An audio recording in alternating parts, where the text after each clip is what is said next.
Bonjour, le coin Josette DMLA, c'est une série de rencontres avec des personnes qui ont réussi à bien vivre avec leur DMLA, dégénérescence maculaire liée à l'âge. Aujourd'hui, on rencontre Lucien Lecomte, un personnage avec une vision particulière de la vie.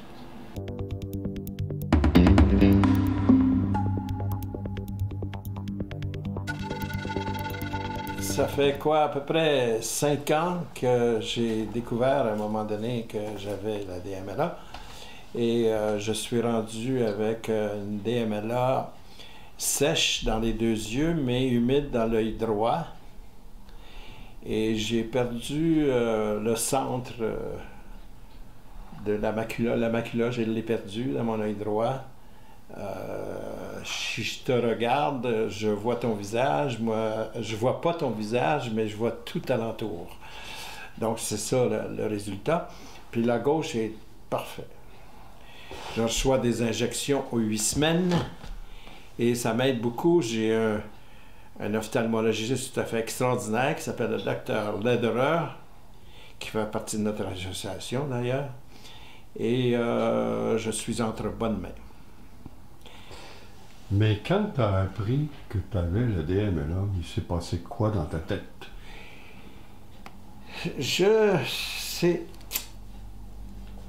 Quand on me dit, j'étais tellement mal informé, je ne savais même pas qu'est-ce que c'était, comme la plupart du monde d'ailleurs. Je ne savais même pas ce que c'était, puis quand on m'a expliqué ce que c'était, j'avais la sèche dans les 2 yeux et l'ophtalmologiste m'a dit que par rapport à l'âge que j'avais quand j'ai découvert ça et le temps que ça prend pour que ça devienne plus grave, il m'a dit, vu que tu l'as eu à un âge assez avancé, je pense pas que tu aies de problème avant que tu partes de cette terre. Mais il y a eu tard parce que j'ai eu l'œil droit qui est devenu humide. La première chose que j'ai faite quand je suis sorti de là, j'ai dit, bon, OK. Moi, dans ce temps-là, je travaillais beaucoup avec les autistes. J'ai fait... en tout cas, j'ai travaillé avec les autistes. Je fais du bénévolat, moi, depuis 25 ans. Et j'avais donné mon temps en bénévolat pour les personnes autistes adultes, avec une organisation que j'avais fondée qui s'appelait Autisme sans limite. Et là, je venais de donner cette partie-là de ma vie à quelqu'un qui pour s'en occuper. Et j'ai réalisé que j'avais la possibilité d'offrir mes services aux personnes qui étaient atteintes de la même maladie que moi. Et j'ai commencé à m'occuper, à trouver la meilleure façon de joindre le plus vite possible les personnes qui ont la DMLA. Je parlais aux gens autour de moi, quand je leur disais que j'avais la DMLA, il n'y a personne qui savait ce que c'était. Fait que je me suis dit, c'est ça ma job.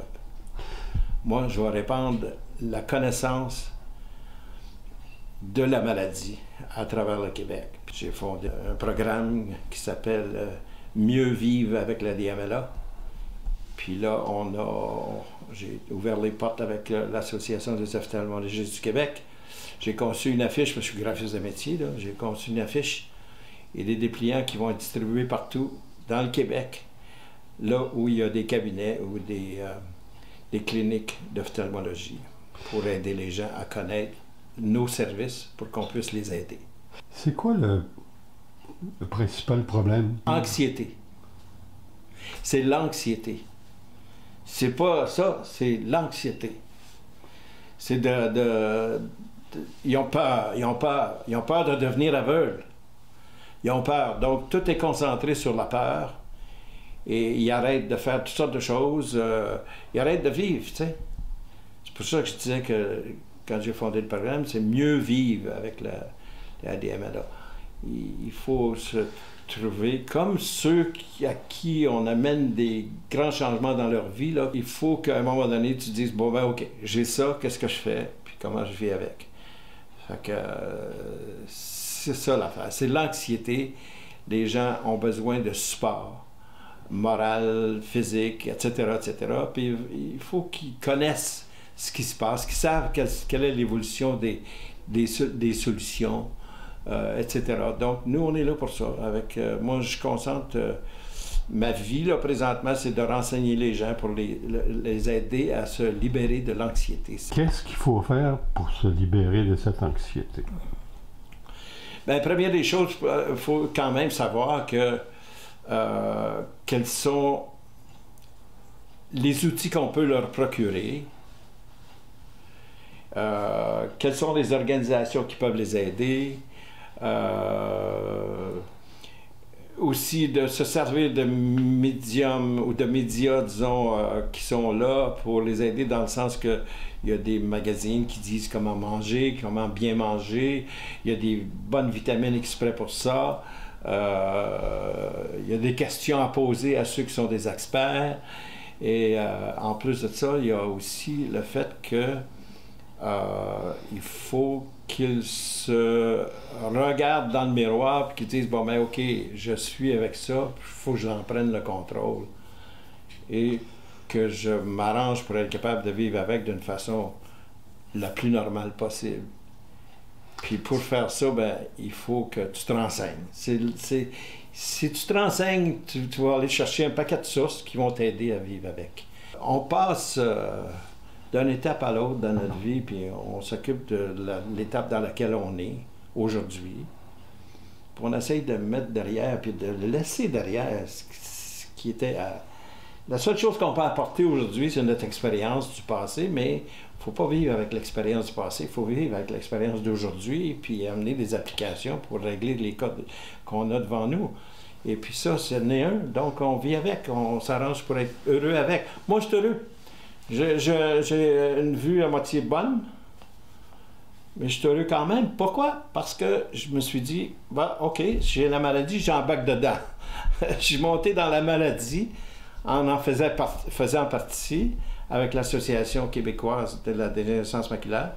Et puis, je me lève le matin, puis je suis bien content de faire quelque chose pour les personnes qui ont la même maladie que moi. Puis ça, c'est pas d'en faire le deuil, c'est d'être positif aujourd'hui avec ce que j'ai en main pour outils pour le faire.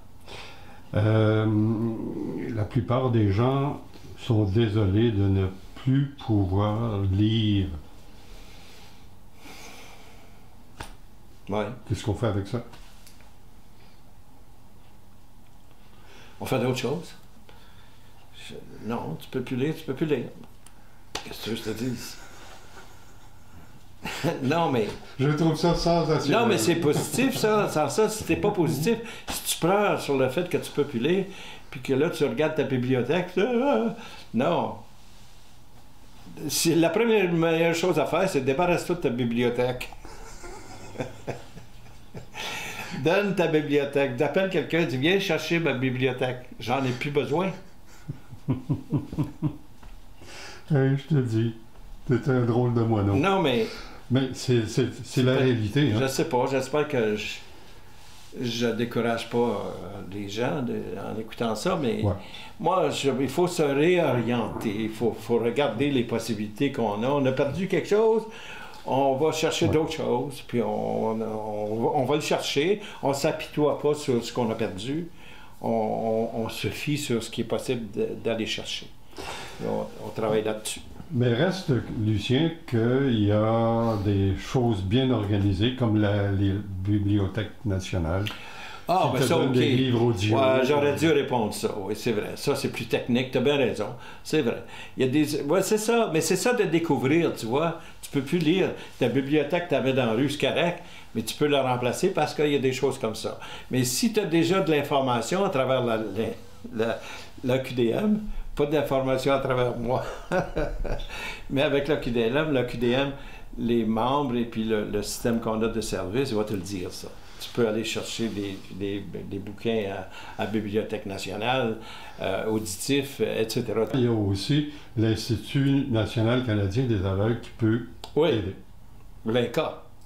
Oui. Oui. Parle-nous de l'INCA. Moi, je suis allé faire une visite à un moment donné à l'INCA, j'ai trouvé ça fantastique. Et non seulement j'ai trouvé ça fantastique, mais on peut les atteindre vite, on peut avoir des services vite, rapides, c'est-à-dire. Et puis, c'est des gens qui ont l'air d'être vraiment là pour aider. La minute que tu ouvres la porte, tu rentres là. Première des choses, j'ai remarqué qu'il y a beaucoup de gens qui travaillent là qui ont déjà une maladie, une déficience visuelle. Donc, ils comprennent tout de suite qui tu es, puis ils trouvent tout de suite des solutions à ce que tu as besoin d'avoir pour être capable de vivre avec la maladie, comme je dis. Le QDM a un bulletin trimestriel. Ça, c'est quelque chose qui tient au courant ceux qui ne peuvent pas atteindre l'Internet ou qui ne peuvent pas atteindre notre site.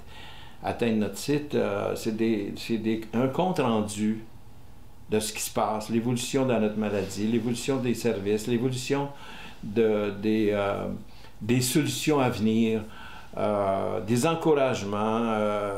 Ça annonce des cours de yoga, ça annonce des cours d'iPad, ça annonce un tas de choses qui sont disponibles aux personnes qui en ont besoin.